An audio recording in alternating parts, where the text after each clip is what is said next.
Hi everyone, in the front of me I've got a Motorola Moto E6i, and let me share with you how to change the system language on this device.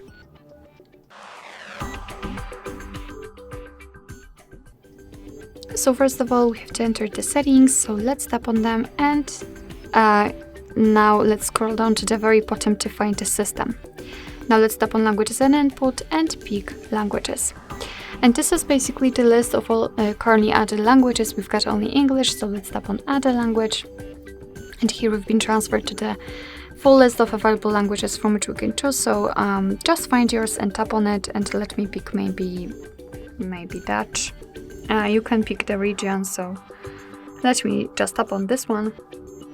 And as you can see, the new language will immediately appear in this list, but the English is still a main one, so we have to reorder the languages. In order to do that, we have to tap on it and hold it, and then drag it to the very first position.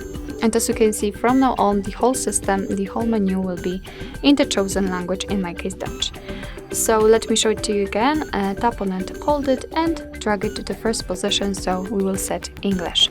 If you want to, you can also remove the languages from this list. 3 dots icon in the right upper corner and tap on remove. Mark the language you want to delete and tap on the trash bin icon. Confirm it, and as you can see, we've got only English left. Alright, so that will be all. Thank you so much for watching. I hope that this video was helpful, and if it was, please hit the subscribe button and leave the thumbs up.